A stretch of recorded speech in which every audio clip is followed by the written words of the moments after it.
guys, I am Dhanalakshmi. Welcome back to Language Quest. நம்ம தொடர்ந்து ஒரே மாதிரியான வேலையை திரும்ப செய்யும்போது நம்மள அறியாமலே இந்த மாதிரியான சென்டென்சஸ் நம்ம யூஸ் பண்றது உண்டு. எனக்கு இதே சமையலை செஞ்சு அலுத்து போச்சு. இதுவே படிச்சு எனக்கு கடுப்பா இருக்கு. எனக்கு இந்த வேலையை செஞ்சு அலுப்பா இருக்கு. இந்த மாதிரியெல்லாம் நம்ம தொடர்ந்து தமிழ்ல பேசுறது உண்டு இல்லையா? இந்த மாதிரியான சென்டென்சஸ் எப்படி இங்கிலீஷ்ல ஈஸியா பேசுறது, அதுக்குண்டான சென்டென்ஸ் ஸ்ட்ரக்சர் என்ன அப்படிங்கறத ரொம்ப டீடைலா டிஸ்கஸ் பண்ண போறோம். அதுக்கு முன்னாடி நம்ம சேனலை சப்ஸ்கிரைப் பண்ணாதவங்க சப்ஸ்கிரைப் பண்ணிட்டு பக்கத்துல இருக்கிற பெல் ஐகானையும் கிளிக் பண்ணி வச்சுக்கோங்க. அப்பதான் நம்ம போடக்கூடிய வீடியோஸ் உங்களை தொடர்ந்து வந்து சேரும். இந்த வீடியோ ரொம்ப யூஸ்ஃபுல்லா இருக்க போது டெய்லி இங்கிலீஷ்ல பேசி பழகிறதுக்கு. ஸோ லாஸ்ட் வரைக்கும் ஸ்கிப் பண்ணாம பாருங்க.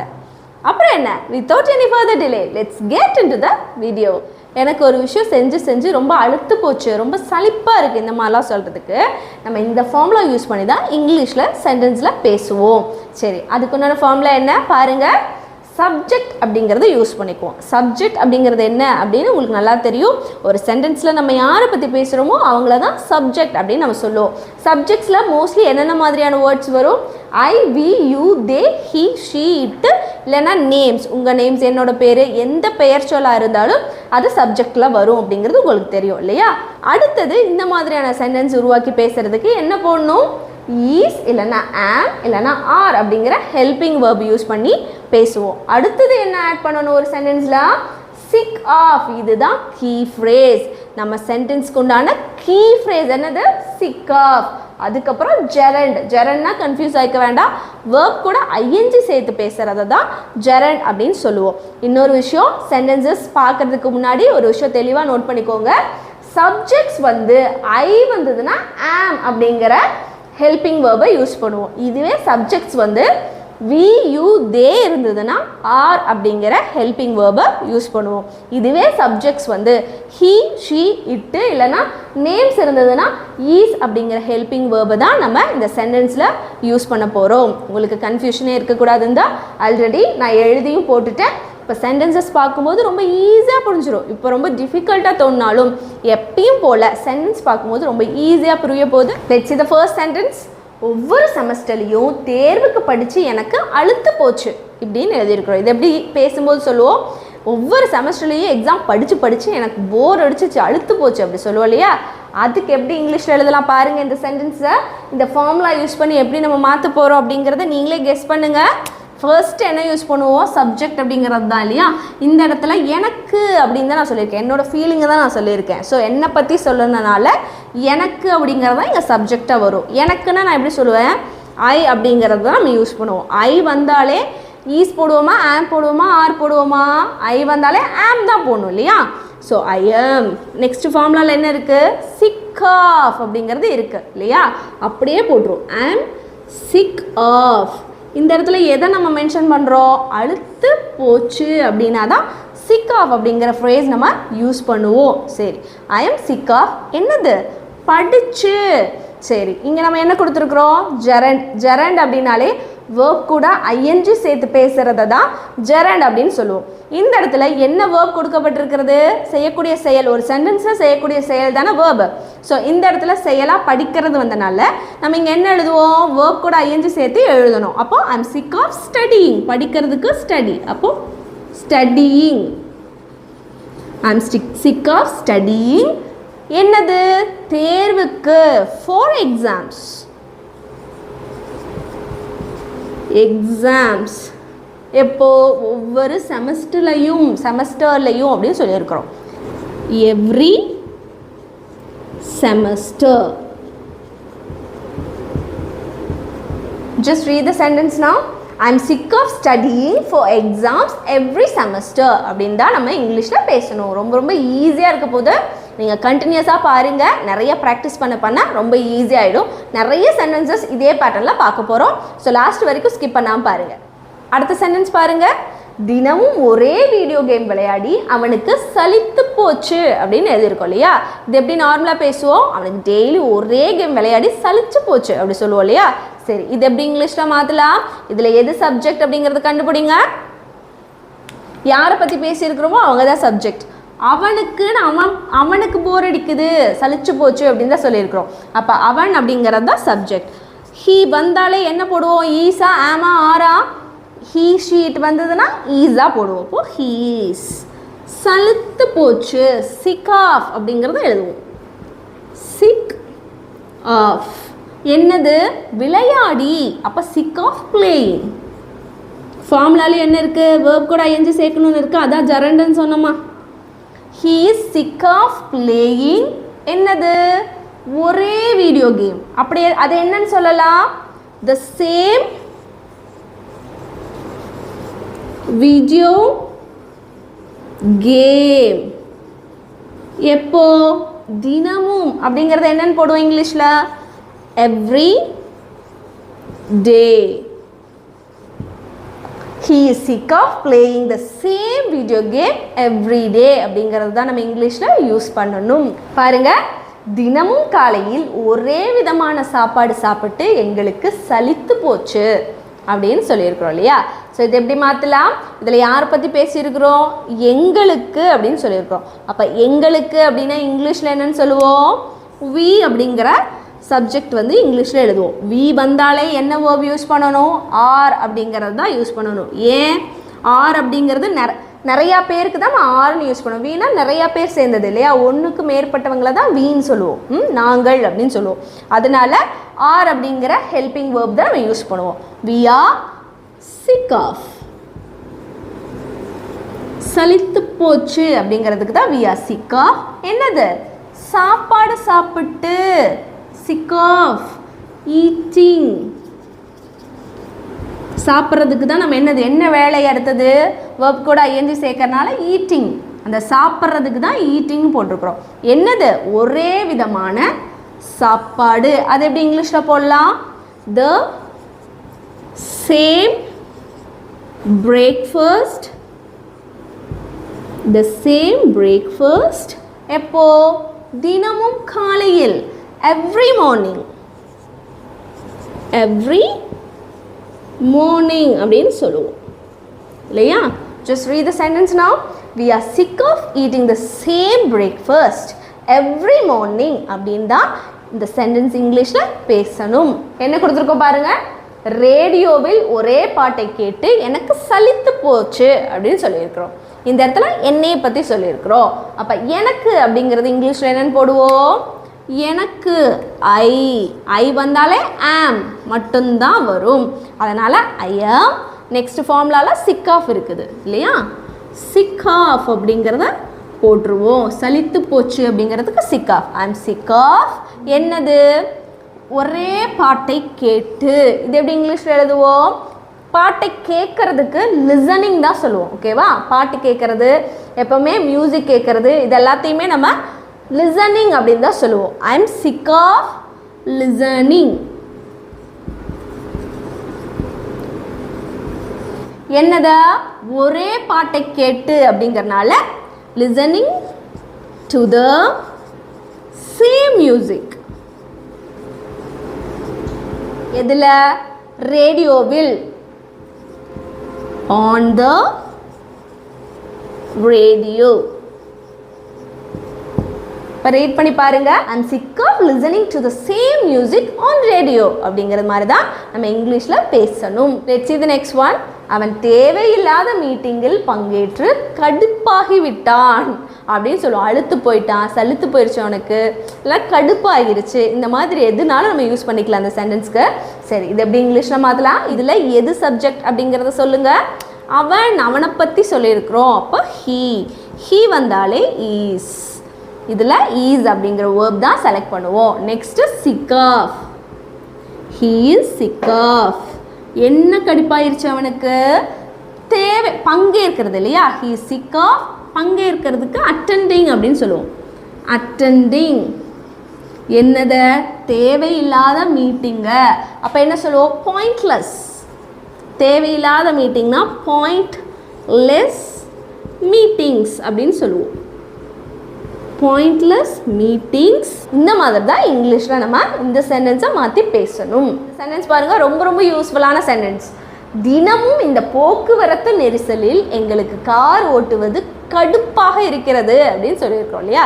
டெய்லி டிராஃபிக்கில் கார் ஓட்டுறது ரொம்ப எரிச்சலாக இருக்கும், இல்லைன்னா சலுத்து போகும் இல்லையா? ஸோ இது எப்படி இங்கிலீஷில் மாற்றலாம்? இங்கே பாருங்கள், எங்களுக்கு அப்படின்னு எங்களை பற்றி பேசுனதுனால we அப்படிங்கிறது தான் சப்ஜெக்டாக வரும். we வந்தாலே are அப்படிங்கிற ஹெல்பிங் வேர்ப் யூஸ் பண்ணிடுவோம். ஃபார்முலாவில் sick of அப்படிங்கிற ஒரு விஷயம் இருக்கிறனால டிஃபால்ட்டாக அதையும் யூஸ் பண்ணிடுவோம். இங்கே என்னது வரும்? எங்களுக்கு கடுப்பாக இருக்கிறது அப்படிங்கிறத நம்ம இங்கே எழுதியாச்சு. we are sick of என்னது? கார் ஓட்டுவது. we are sick of driving. Car ஓட்டுறதுக்கு என்ன சொல்லுவோம்? driving a car. எப்போ? போக்குவரத்து நெரிசலில் அப்படின்னா in heavy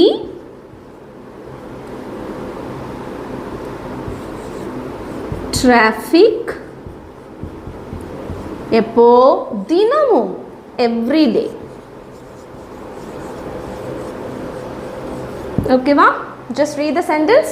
we are sick of driving a car in a heavy traffic every day. இந்த மாதிரி தான் சென்டென்ஸ் இங்கிலீஷில் பேசணும். let's see the next one. அவர்களுக்கு எல்லா வாரமும் ஒரே உணவகத்தில் சாப்பிட்டு சலித்து போச்சு. எல்லா வீக்குமே ஒரே ரெஸ்டாரண்ட்டில் சாப்பிட்டு சலித்து போச்சு அவங்களுக்கு அப்படின்னு சொல்கிறதுக்கு தான் நம்ம இந்த மாதிரி பேசுவோம் இல்லையா? சரி, இதில் எது சப்ஜெக்ட்னு பாருங்கள், நீங்களே சொல்லுங்கள். அவர்களுக்கு, அவங்கள பற்றி தான் நம்ம பேசியிருக்கிறோம். அதனால் தேன்னு வந்தால் என்ன வேர்ப் யூஸ் பண்ணுவோம்? ஆர் அப்படிங்கிற வேர்ப் தான் நம்ம யூஸ் பண்ணுவோம். They are. அடுத்து என்ன? இந்த சலித்து போச்சு அப்படிங்கிறதுக்கு சிக் ஆஃப். சிக் ஆஃப் என்னது? சாப்பிட்டு இல்லையா? சாப்பிட்றது தான் இங்கே செயல், வேர்பு. அதுதான் வேர்ப் கூட ஐஎன்ஜி சேர்த்து நம்ம பேசுவோம். அப்போ they are sick of eating. சாப்பிட்றதுக்கு ஈட்டிங். ஒரே உணவகத்தில் இருக்கு இல்லையா? அது எப்படி போடுவோம்? they are sick of eating at the same. உணவகம் அப்படிங்கிறத ரெஸ்டாரண்ட் இல்லைனா ஹோட்டல்னு கூட போட்டுக்கலாம். ரெஸ்டாரண்ட். எல்லா வாரமும், இது எப்படி போடலாம்? every week. அவ்வளோதான், முடிஞ்சது. ரொம்ப ஈஸி. ஃபார்மேட் தெரிஞ்சிருச்சுன்னா நம்ம இங்கிலீஷில் சூப்பராக பேசி அசத்திட முடியும். they are sick of eating at the same restaurant every week அப்படிங்கிறத இந்த மாதிரி தான் நம்ம பேசணும். let's see the next one. எனக்கு பழைய கணினியை பயன்படுத்தி அழுத்து போச்சு அப்படின்னு சொல்கிறோம். எனக்கு இந்த ஓல்டு கம்ப்யூட்டரை யூஸ் பண்ணி அழுத்து போச்சு அப்படி சொல்லுவோம் இல்லையா? அதுதான் இது. ஓகே, இது எப்படி மாற்றலாம்? எனக்கு அப்படிங்கிறது சப்ஜெக்ட். எனக்குன்னா எப்படி இங்கிலீஷில் ஃபர்ஸ்ட் சப்ஜெக்டாக போடும்போது எழுதுவோம்? ஐ அப்படின்னு தான் நம்ம போடுவோம். ஐ ஆம் சிக் ஆஃப். ஃபார்முலாவில் இருக்கு இல்லையா? அழுத்து போச்சு. ஓகே, ஐ ஆம் சிக் ஆஃப் என்னது? பழைய கணினியை பயன்படுத்தி. அப்போ பயன்படுத்துறது தான் ஒரு வேலைங்க இல்லையா? அப்போ என்ன நீங்கள் போடுவோம்? Sick of using. Sick of using என்னத? பழைய கணினியை. The old computer. ரொம்ப easy sentence. read the sentence. I am sick of using the old computer. அவ்வளோதான், ரொம்ப simple. let's see the next one. அவனுக்கு அவனுடைய நண்பர்களுடைய பிரச்சனையை கேட்டு சலித்து போச்சு அப்படின்னு சொல்கிறோம். அவனோட ஃப்ரெண்ட்ஸோட ப்ராப்ளம்ஸ் கேட்டு அவனுக்கு சலிச்சு போச்சு அப்படி சொல்லுவோம் இல்லையா? அந்த மாதிரியான சென்டென்ஸ் தான் இது.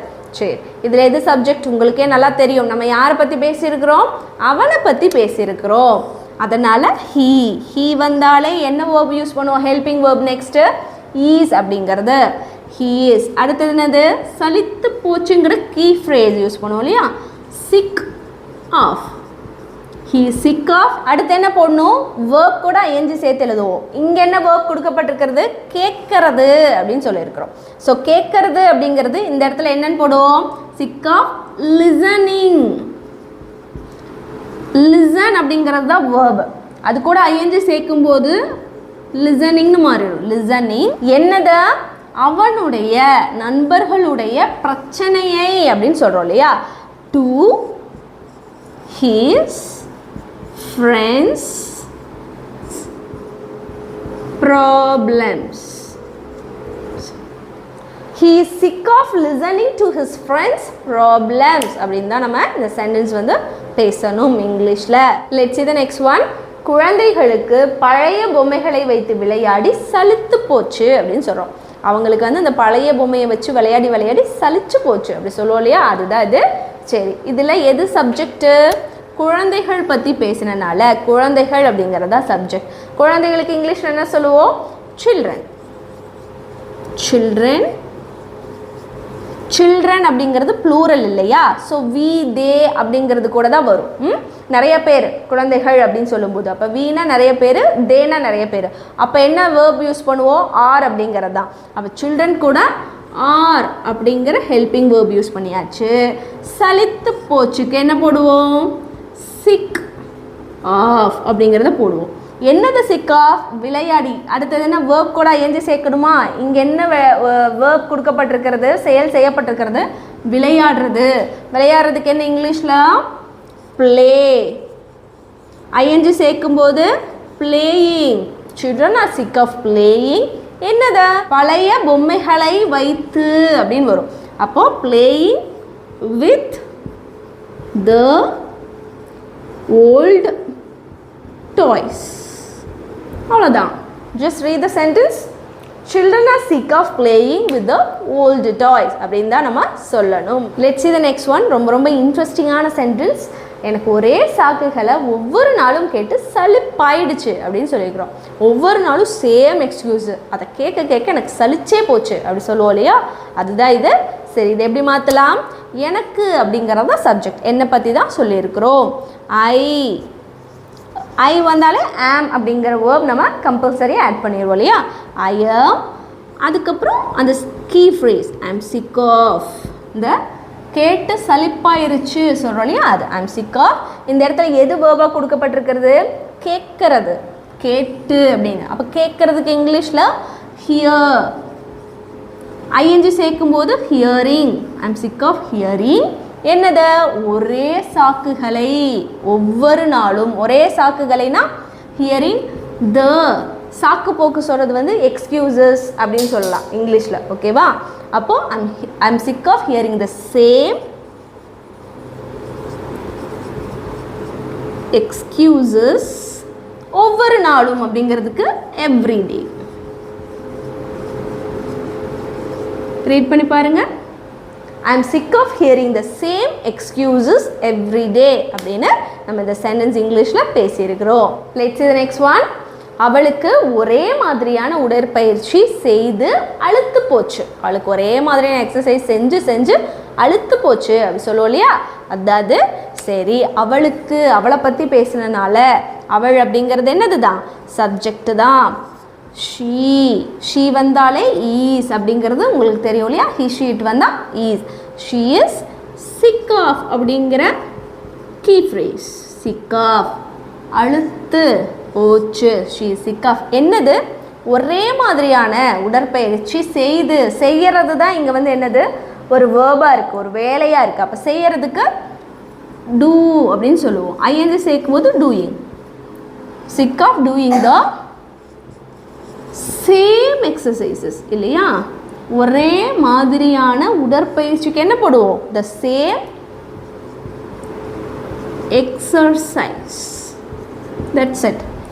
She is sick of doing the same exercise. அவளுக்கு ஒரே மாதிரியான எக்ஸசைஸ் செஞ்சு அழுத்து போச்சுங்கிறதுக்கு இந்த மாதிரி தான் நம்ம இங்கிலீஷில் பேசணும்.